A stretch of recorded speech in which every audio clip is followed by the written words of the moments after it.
David, thank you so much for joining me on Coaching Call. How are you, my friend?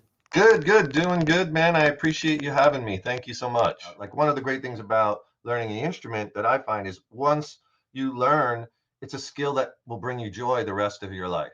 The rest of your life, you'll be playing and you'll be enjoying it. Even if you put it down for a little while, you pick it back up and whatnot. Mm, Um, for me, as far as sharing it, like once I got to the point where I could start trying out for bands, like I wanted to get into a band and then I wanted to, start playing out. And like everyone else, you start out playing in cover bands and you start out, kind of honing your craft and refining your skills. And then the creative side takes over and then you want to start, I wanted to start writing original music and looking for other musicians of like mind to create with, and then I started to find that, and I wasn't teaching at that point because I was putting more time into learning the craft and refining my art and then creating original music, and then I kind of made a decision like, okay, if I want to do this eventually full time, I'm going to need to start thinking about income stream. I'm gonna need to start thinking about, how can I make enough money to to support my financial goals and obligations. And it's mhm. very, very, very difficult in the music field to do that.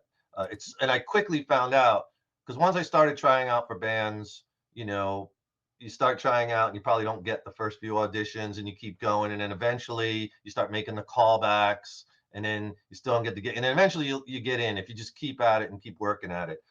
And then quickly I found out that, there's not a lot of money here. There's not a lot of money playing these small shows and, not a lot of money just playing in your local town. And that's fine because I wasn't doing it Mm, for that. It was a passion thing.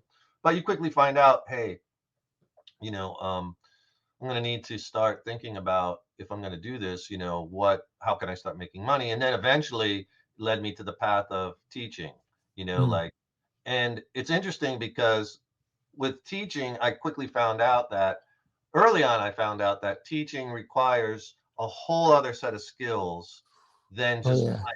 or being a great guitar player. Because there's lots of great guitar players out there, but just because you're a great player doesn't necessarily mean you're going to be a great teacher. And I, Mhm. and I found that out pretty fast because, like most people, when I started taking private lessons, I had to go through 3, 4, 5 teachers till I found one that I connected with, till I found one that really took what they did seriously. And that was kind of like eye opening to me. Like, not to say the teachers I were going to were really that bad. They just, were trying to make extra money but they weren't fantastic teachers. It took me a while to find my like guru guy.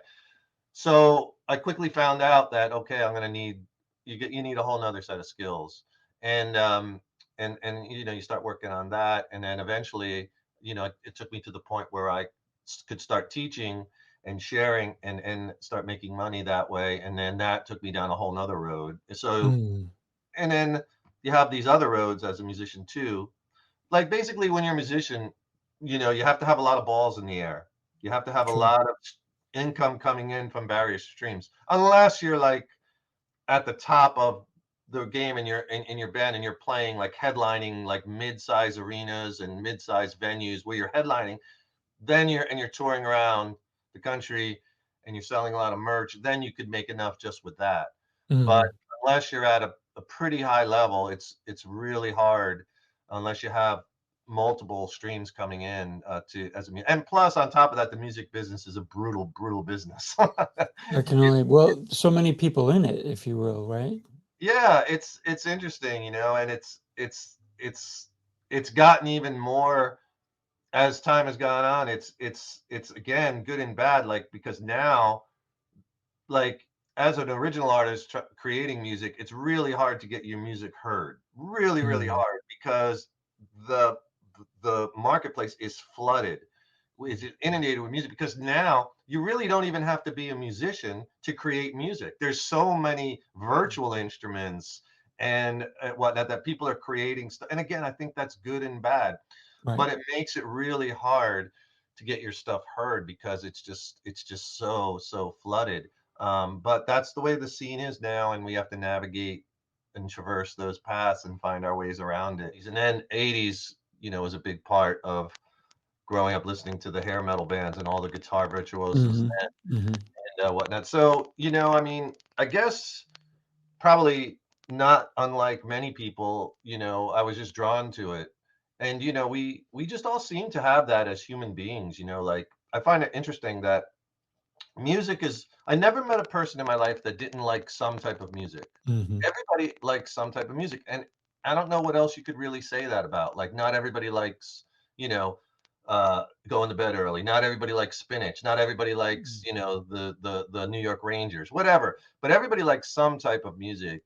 So it's something very innate within us, I think, something tribal that draws us to it. And but that's kind of like an interesting thing I've always found pretty interesting. Yeah. So yeah, listening to those records early kind of had a big, again, not that I really knew much about music or how they were making it, but I knew I liked it and I knew I was drawn to it. Yeah, Mm. early